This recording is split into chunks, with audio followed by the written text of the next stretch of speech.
Thoth, the God of wisdom, guides my path through the desert of my soul. The sands of time shift and swirl as I search for truth and meaning.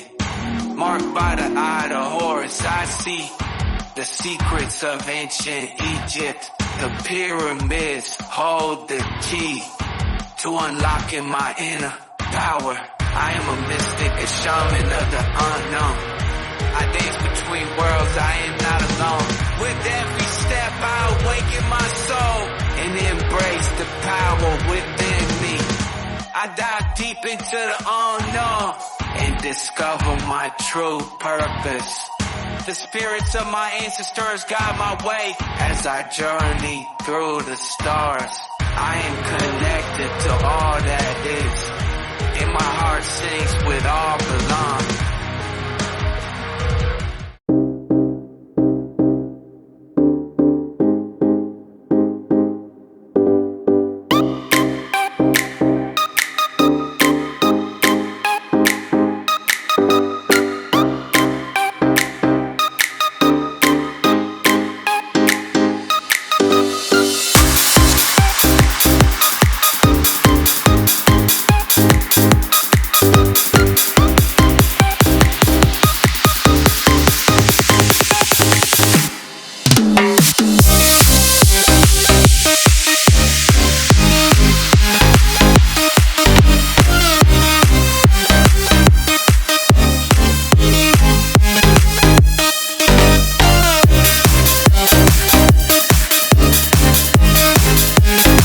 Here we are, main event. We got Mansur Abdul-Malik versus Wes Schultz. We got a heavy favorite versus modern underdog. They think Abdul-Malik's going to win. Mansur here. 26, 1997, October 7th, a Libra. 6'2", 80-inch reach. I'll watch this fight. It's pretty dominant, big, muscular college wrestler. Punches people in the face. Hopefully he's been working on his stand-up. I think he probably has. I assume he has. He probably knows his wrestling is pretty dominant. He can work on his stand-up now. I think this is just to prove that he is a dominant wrestler and that he needs to get a contract, and that way he can, get more training with Performance Center or something. I don't know. Because I think UFC is always looking to invest in the future, right? That's what you want to do as a business, right? So I think this is ultimately an investment into this man. I think they know what they're doing and they researched him.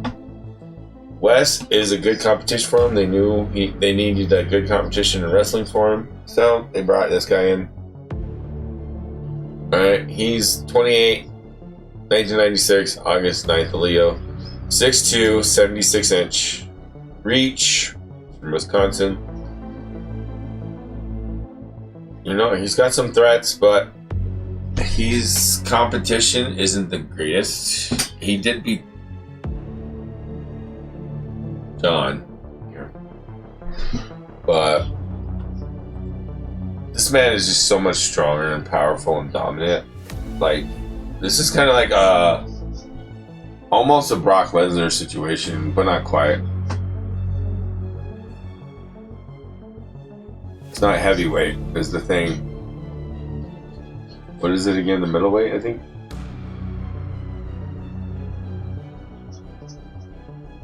Oh, light heavyweight. Middleweight. Okay, yeah, more middleweight. Okay. But see, look at this man. He could be a light heavyweight. Easy. So, fighting a regular average middleweight. Like, this is Alex Pereira versus Sean Strickland or something. No matter how many times Sean Strickland tries to fight Alex Pereira, he still gets his butt kicked. Poor Sean Strickland. I love that man. He's a great man. Oh my goodness, poor guy. He's such a badass too. He kicked my ass easy.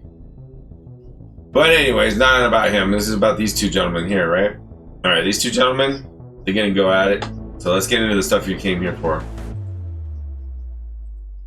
All right, so what do we have? We got all that information I just went over. I think Mansur wins. Yeah, it's pretty obvious. You're Uranus period, Mercury period, 2 of diamonds. I'm a 2 of diamonds, so now I'm really locked in on this gentleman. I might lock on this gentleman like in the future and be like, oh, I'm picking him. I don't care. No, I don't know. We'll see. Just playing with the game here. I'm having fun. 9 of clubs. All right, so 2 of diamonds here, Uranus period. Hard work and leadership, mental improvement, payoff, unexpected crossroads of work and love. Okay. Wes Schultz, 9 of clubs. Mercury period, 28. Creative mind for quick returns, shadow work on abundance mentality. So he's in his own way, kind of, or he hasn't dealt with some inner stuff that he needs to deal with. 8 of clubs, excellent influence for financial success, crossroads of expanding abundance.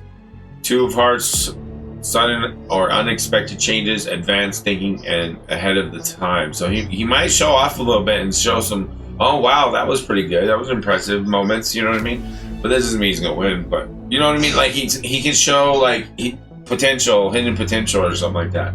Or like ahead of the time is like preemptively dodging and getting a takedown maybe or something. Like he's got an IQ about him. A fighter IQ about him is what I'm saying. Okay, advanced thinking ahead of the time. Okay, strong foundation in love and relationships for abundance, thinking about that money. All right, for our Mansur predicted winner right now. Predicted winner.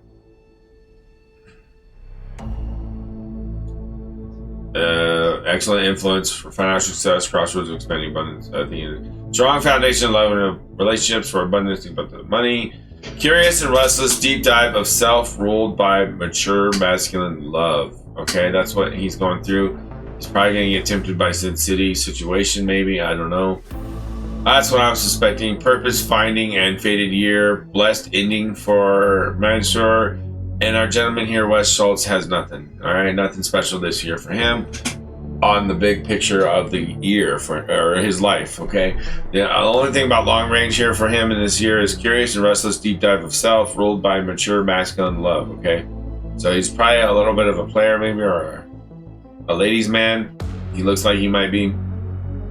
But his transit score is 1 lower than Mansur's, all right, and we have a profanity score of a 58.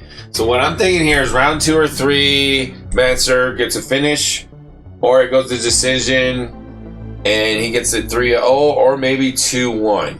But I still think Mansur wins, but I still throw up the option that, you know, you can't take away the potential of a fighter and this fighter giving up or something like that, or getting caught and making a mistake. So there's always a chance that Wesley gets a sub or a split decision, but I'm pretty sure we know what's going to happen. Mansur is going to get sub, KO, TKO, or decision, all right? Yes, on potential contract signing, it's pretty much a guarantee right now. Mansur's going to win and get the contract no matter what, pretty much. Like a 95% chance Mansur is probably going to get a contract, all right, guys? Let's get into the tarot reading. We got the Cosmic deck here for Mansur. And we have the Universal Fantasy here for Wes. Sorry, I forgot his name. For Wes. Let's shuffle them up.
Alright, so for this fight, Mansur has some kind of spiritual strength lacking, spiritual inner strength. Maybe he doesn't know what to believe in, or he's like learning about it, or spiritual stuff is not like a priority in his life, so it wasn't really something to consider.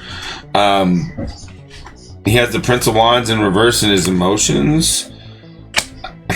This doesn't make sense to me. I don't know why, but maybe it has to do with fear or paranoia or like doubts or worries from the past with personal experiences that people don't know about. I don't know. It's something deep and dark, and or not dark, but deep and hidden or like secret. He has the Nine of Swords in his mind, his intellectual. Maybe this is a passion, a hidden passion that's not bad, but people would think he was bad. A hidden desire. He thinks people would throw swords at him, maybe. Or there's an experience growing up with that kind of social, emotional connections with society and different people, color, races, whatever. You know what I mean? He may have had to deal with a lot of that kind of stuff. You know. Especially being an American person who's in certain parts of America and not being Caucasian or being Caucasian, depending on where you are, I guess. But you know, things that people don't want to talk about, right? But Two of Wands in reverse for the emotion, or not emotions, the atmosphere, the energy of the fight. It's like not seeing that there's a crossroads energy here that could potentially cost you. So he needs to be careful to not overexert himself and get exhausted before the 15 minutes is up trying to dominate this guy, because I don't think he can do that so easily. He has to time it right and find his opportunity to dominate.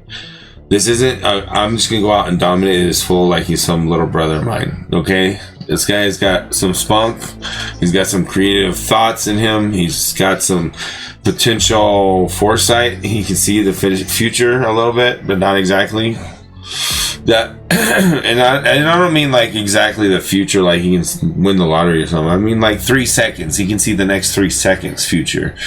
That kind of thing. Like there's fighters like Israel Adesanya who used to do that kind of stuff. You see what I'm saying? Like he's not, I don't know if he's still at that level, but essentially that's what I'm talking about.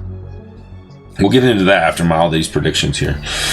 And then we have the Empress in reverse here with the physical. So that's what I'm getting at also with this fight, is the Empress in reverse is not just boom, manifested, created from the source of creation like a god out in this fight, and I'm the dominating powerhouse. No, this is going to be a tough fight for him, and it's not going to be he's a losing fight or like he's going to lose in any way, but it's more like that was a challenge. You know what I mean? I did it, but it was quite a bit of challenge. The guy gave me a fight. Like he'll probably say all this stuff at the end of the fight. I don't know, maybe. It just sounds like he could, right? The Chariot in reverse with his social game, so it's a slow start. He's going to find out the contract isn't all the hype. He has to work harder to get further and make more money. It's good, but it's not as good as he thought it would be, or something. I don't know, because he didn't perform in the way they have their contracts broken out from the Contender series over the years. I'm sure they will reward those who perform really well versus those who don't perform as well when they sign contracts. And they have their degrees in figuring it out. So he kind of has to succumb to that and realize that his fight facilitates and dictates what his contract will be, right? And anybody who knows business knows what I'm talking about. Okay, here we are. We're going to shuffle Wes's deck and find out what's going on with him.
For Wes here, he has the 4 wands and the fight, atmosphere, energy. It's like a stable, like, you did well, good job, performance, nothing to be ashamed of kind of thing, right? And the Emperor here, he's in the spirits of doing so and being that, like, I'm at my top performance I can get, right? His emotions are at an Ace of Swords, which is kind of like two-sided. We'll get into why it's two-sided with his heart here. One side says, yep, go with it. It's all yours. The energy is alignment. Page of Cups in the physical is another two-sided thing. Page of Cups can be emotional immaturity a little bit, and fighting emotionally immature for something you quite not ready or deserve, or something like that. Like, you know, manifesting something you haven't provided the adequate experience for. Well, this gentleman has. So he went to college and all that stuff. This gentleman has kind of did an alternate route, right? So Wes is more of like a PFL fighter, and this guy's a UFC fighter kind of thing, right? He doesn't see it that way. He thinks he can just overcome and manifest whatever he wants. He has a 5 of Cups in his mind in reverse, which is like not seeing the alternative if he loses, or he doesn't know what to do if he loses. So this is like do or die for him, possibly. The Chariot in reverse as well. That's where they get connected here, is the social game. It's like a halting stop to your social game, and now you have to develop something else, or like restart, or like find your chariot, find your way again. You're off path, especially for this gentleman, and not seeing the map and not laying out or looking ahead correctly. And what if I lose? Well, he's probably going to end up doing something he's going to regret, possibly. I don't know, because he's going to lose and get upset and get in his emotions, maybe. I don't know. New swords. That's why it's a double-sided sword. He needs to be careful and think about not spending his money on gambling or something stupid, trying to overcome the situation. He needs to go back home, lick his wounds, and try again something else, or maybe try a different angle in life or something. I don't know. Try a different profession, or be a coach, or go try in the PFL leagues, get a contract in some other fighting league or something. I don't know. Or like, you know, some other league on the Fight Pass, on UFC Fight Pass. That's another thing that could happen. He could potentially show a good performance and end up making deals with UFC if he knows how to work his magic and invest in making contacts and connections, and not spending it on gambling, and, like, you know, actually in spending time with people who can get him in the connections. Don't get drunk and be stupid. Like, if he's really prim and proper and professional about making connections, Wes could make it to somewhere on Fight Pass and then come back to UFC later in a couple years or something like that, if he works hard enough. That's where I see Wes at. All right, guys. So I'm gonna end it here. I think Wes loses round 2, TKO or KO or submission, or round 3, or a decision. So yeah, Mansur is the winner. We're gonna go with that, gentlemen, and that's gonna be it for this prediction. Don't forget, if you have a gambling addiction, make sure you get help. Don't gamble anything you can't afford to lose. Pretty much kiss your money goodbye if you gamble, and just be happy if you win, okay? And see it as entertainment and having fun, okay? Like if you went to go to the movies, or you went to go night of the town with your wife or something, or if you're alone, like whatever, you know, entertainment money value is what this is. Remember that. This is just entertainment money. If you win, that's cool. It's fun. It's part of the entertainment, all right? So just remember the gambling rules. With personal responsibility. Don't forget to subscribe, like, and share, and all those amazing things you do, because I love you, and I'll see you next time. Bye.